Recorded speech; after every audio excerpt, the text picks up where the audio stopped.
మన మీద అభిమానంతో మా అమ్మాయి క్లాస్మేట్ అండి, మా పెద్ద అమ్మాయి సమీర్ క్లాస్మేట్ అంట నానాజీ గారు ఇంత రాజకీయ పరంగా సాధించినటువంటి వ్యక్తి శాసనసభ్యులు శ్రీ పంతం నానాజీ గారిని మాట్లాడవలసిందిగా కోరుతున్నాను. పంతం వారి ఫ్యామిలీతో నాకు చాలా అనుబంధం ఉంది, చాలామందిని డెలివరీ చేశాను నేను. వేదిక మీద ఉన్న పెద్దలు చుండి శ్రీహరిరావు గారికి, అలాగే ఎస్వేశ్వరరావు గారికి, వైడి రామారావు గారికి, పాలకొండ చంద్రమౌళి గారికి, పద్మజవాణి గారికి, భానుమతి గారికి, అలాగే మా ప్రియమైన డాక్టర్ గారు విజయలక్ష్మి గారు. డాక్టర్ విజయలక్ష్మి గారి గురించి చెప్పడానికి నేనైతే సరిపోను. ఎందుకంటే మేము చిన్నతనంలో ఉన్నప్పుడు ఎక్కడన్నా మా మెట్ట ప్రాంతాల నుంచి ఎక్కడన్నా పురుడు పోయాలంటే విజయలక్ష్మి గారు, ఇంకో చోట ఆప్షన్ లేదు, ఇంకో చోట లేదు. ఫస్ట్ విజయలక్ష్మి గారు హాస్పిటల్కి వెళ్ళాం, అక్కడ ప్రయత్నం చేయడం, అంటే అంతరద్దీగా ఉండేది హాస్పిటల్ ఆ రోజుల్లో ఆవిడ ప్రాక్టీస్.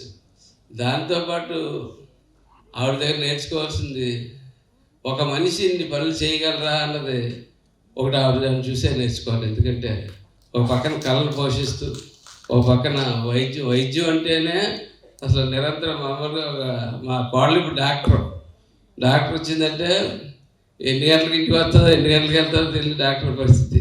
ఆ రోజుల్లో విజయలక్ష్మి గారు, సమీర్ గారు మా క్లాస్మేట్. అప్పుడు విజయలక్ష్మి గారు డాక్టర్గా ఉండేవారు, చాలా బిజీగా ఉండేవారు. విజయలక్ష్మి గారిని కలవాలంటే అవసరం ఒకసారి సమీర్తో రికమెండేషన్ చేయించుకోవాలనుకుని, ఎందుకంటే హాస్పిటల్లో అంత బిజీగా ఉండేవారు డాక్టర్ గారు. అట్లా అదే కాకుండా బయట ఇది కాకుండా బయట సాంస్కృతిక కార్యక్రమాల్లో ప్రతి కార్యక్రమంలోని ఇప్పుడు చాలామంది వచ్చారు, అనేక అసోసియేషన్స్ అనేసి చాలామంది సేవా తత్పర్యం రాను ఇప్పుడు చాలామందికి అలవాటైంది. కానీ అప్పట్లో ఓన్లీ 1 and 1 విజయలక్ష్మి గారు. అది మటుకు నేను ఖచ్చితంగా చెప్పగలను.